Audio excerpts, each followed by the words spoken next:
Good morning, children. This is the lecture for class 7, chapter number 5, The Essence of Life, Moral Science. Now, the essence of life, in this chapter, we are going to study that what are the things that bring happiness to our life. As we know, children, that love, friendship, affection, we can't buy all these things with money.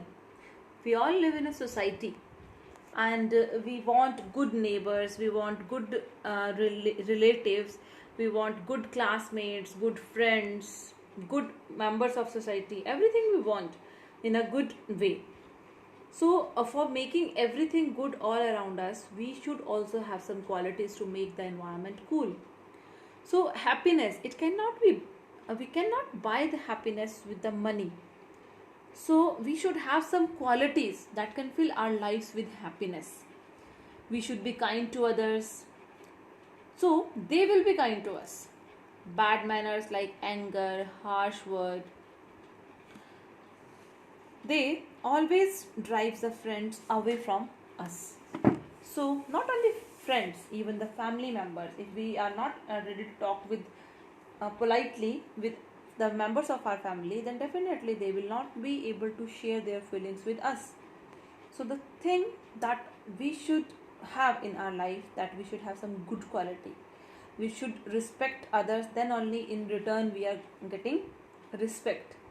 So a person who doesn't have good qualities, who possesses the bad qualities, never get respect, and one day become lonely man in the world. So well behaved person plays a important role in maintaining the peace and harmony in a community.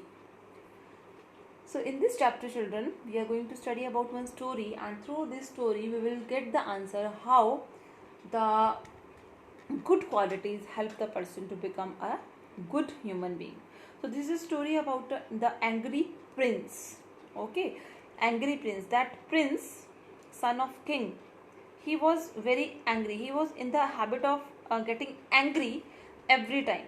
So that's the people don't like him. Now we are going to study in that chapter how the people they and how he get improved by this habit. Now this is a story about the angry prince. So in this story, there is one person. His name is Bodhisattva. He was born in a learned family. So he was sent to University of Takshila to study the Ved and various arts. Now after completing the education, he returned back to home and began to help his parents in his household activities and began to impart the knowledge to others. As he was educated, so he was giving the knowledge to others. Now after some time his parents passed away. He decided to go to Himalayas and meditate. Now he went to the Himalayas and he was meditating there until he has realized that he has grown in wisdom, means he has got a lot of knowledge and compassion. After that this person has decided to come back and work for the happiness of the human beings. After returning from Himalayas, he had decided to live a simple life, like an aesthetic. So the aesthetic meaning of aesthetic is sant, or in Hindi we call it sant or muni. So sant, the meaning of aesthetic will be sant. So he took which type of life he was having. He take the bath every day in the river, dressed like an aesthetic, took a begging bowl in the hand and entered the city. His beautiful contented face and compassionate eyes attracted everyone towards him. So why her face was contented, means he was totally satisfied and compassionate, because in his eyes he has love for others, whether the person is big or small, rich or poor. So he was very compassionate. So that is why his eyes attracted everyone. So while walking, one day this young ascetic entered the royal palace. As he was moving, as he was walking, immediately the king was in the balcony in his palace. He was attracted by the aesthetic, dignified personality. The king said to his minister, "Did you notice the great man strolling in the garden?" The minister was not attentive when the king questioned him. He shook his head and said, "Yes, I did, your majesty." "Please go and bring him here. I would like to meet him," said the king. "Of course, majesty." So after that, that minister went to the ascetic and he told that the ascetic, my king, he wanted to meet to you. When he went and he turned back, the gentleman, "What is the matter? Do you want everything from me?" The minister very humbly joined his both the hands and said, "Ascetic, my king wanted to meet you. Please be kind enough to come to the palace." Ascetic said, "I am sorry, minister. I have spent most of the time in Himalayas, so I do not go to the palaces of kings. So kindly ask your king to forgive me." After that, the minister returned back and he has told everything to the king. But again, the king wanted to meet to ascetic. So once again, he asked the minister to go and once again request the ascetic to come. Minister once again went to the ascetic. Ascetic was already out of the garden, walking in his own world, when the minister stopped him and said, "Please do come with me. My king was very eager to meet you. He wanted to discuss something important matter with you. Please," pleaded the minister. Ascetic thought that minister would fall in some trouble if he did not meet the king. So he agreed and he went to the palace with the minister.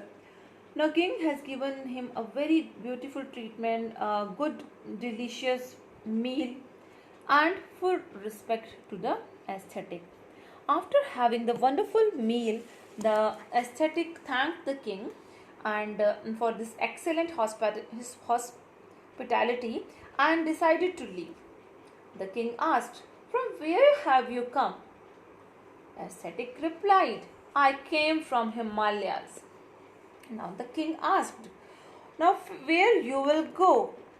Now ascetic said, "I am going in search of a suitable place to spend this monsoon." In that case, the king said, "You can live here as in my guest house, which is in the garden. Believe me, you will be highly obliged if you agree to become my guest during that monsoon season."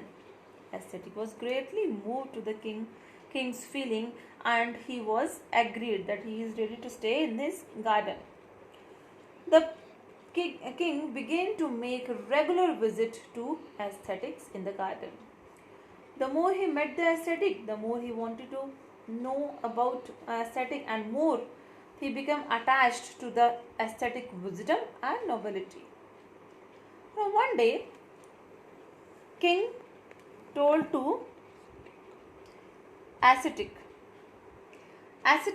"Dear ascetic, I have an 8-year-old son. Despite of being well educated, he was rude and arrogant." So the king said that I have one son, he is 18-year-old and but he was very rude and arrogant and very often he humiliates people. So why I am very happy because of his attitude and behavior. One day he will become the king and ascend the throne.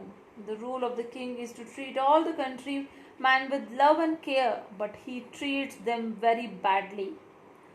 So if this type of behavior he will continue, one day the people will remove him from the throne. Means the people they don't like that prince because he was very arrogant and rude and he humiliates the people. So that's why he was saying that he is going to the people, they don't like him and they don't accept him as a king. So he was very unhappy that his child was like that.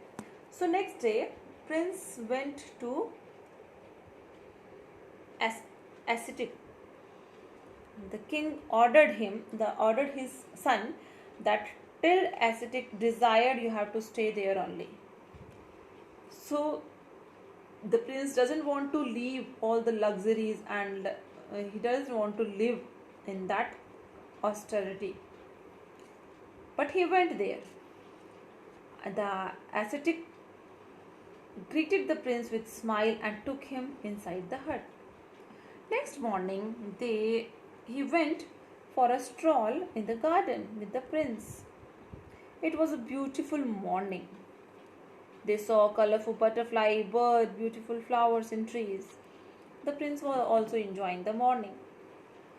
When they come across a small part, aesthetic, he has given one leaf to eat to the prince. The prince has eaten that leaf. So, when he has eaten that leaf, the leaf was very not good in taste. So he chewed the leaf, and that awful taste, bad taste. He asked, "What's the matter? Is anything wrong?" Then the prince said, "It tastes so bitter. It's like a poison. So, do you want to kill me?" Now you can see in this picture, the prince was not ready to. Prince has eaten one leaf, and after that he has spitted that leaf. Now the leaf in his hand and spitted that leaf. Now after that he has uprooted the root, and he wanted that the leaves are so bitter, so just like a poison. So if anyone is going to eat that leaf, so that is very difficult for them to manage. So what he has done, he has just uprooted the tiny plant and threw it away. So after that, ascetic smiled. So as ascetic smiled on the young prince, after that they went and sat near a pond of lilies. Pleasant wind was blowing. Ascetic said, "You are right. Any dangerous thing should be wiped off in the initial stage only. I appreciated your concern about fellow beings. Now, I would like to draw your attention towards your personal nature.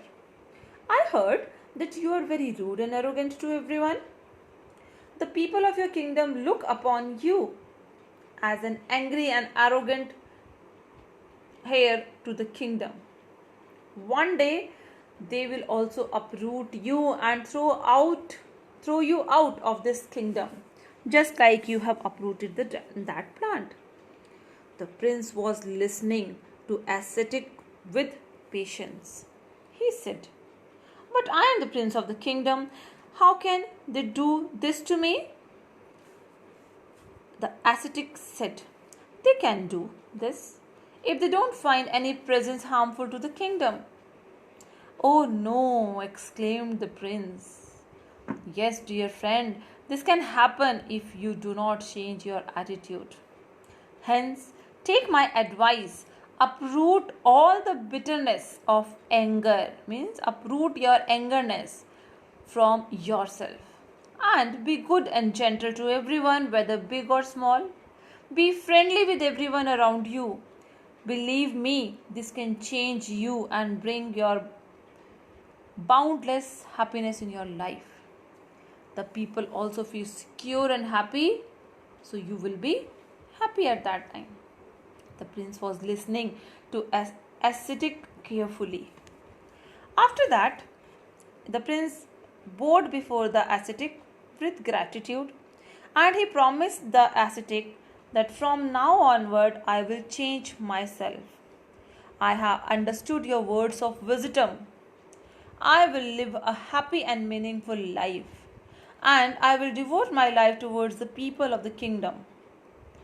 The ascetic said, "Prince, today you have achieved something that is very difficult to understand. But now you are free from all the angerness. So you go to go back to your kingdom and then take care of your parents and the people of the kingdom. Once again, the prince bowed before the ascetic with great respect and left the place happily. So, children, as we have known that here in this story, the weaknesses, the bad qualities of this prince was treated with a bitterness of a plant. So, as we uproot the bitter plant, in the same way, we all have to uproot the bad qualities present inside us. So, the moral of the story is, if you want a real happiness, it can be achieved only when you uproot all the bitterness, anger, and arrogance present inside your mind. So, children, if we want to live in a society, we should have mutual understanding between each other. We should respect each other to make our life happy. In order to find happiest in the life, we should respect each other. We should accept the individual with their merits or demerits. Means we should accept the individual with their positive things as well as the negative things. We should also try to uproot the thoughts that we keep that makes us the people away from us. So if we are good, if we are humble, if we are polite, definitely the people like us, and that brings a life happiness in our life. As we know, in this world no one is perfect. We have some bad qualities as well as we have some good qualities. So if we are going to accept a person with the bad qualities, it means definitely we are going to give the respect to that person, and in return we are also getting the respect from that person. So we should not try to make a change, only we can advise a right path, but we can't compel them to change their path. So sometimes the people in nowadays in the society, the people, they judge the people on the basis of their religion, race, age, sometimes by the clothes they wear, cars they drive, houses in which they live, jobs they do. But the people should be treated equally and accepted with their positive as well as negatives. That is the true mantra of happiness. So children, this is all about the chapter. So what is today's homework? You all have to read the chapter thoroughly, because this time we are going to give you half of the questions from the inside of the chapter and half of the question from the exercises. So be careful and read your chapter properly, and question and answer in the PDF form we are going to give you in the WhatsApp group. Thank you, children.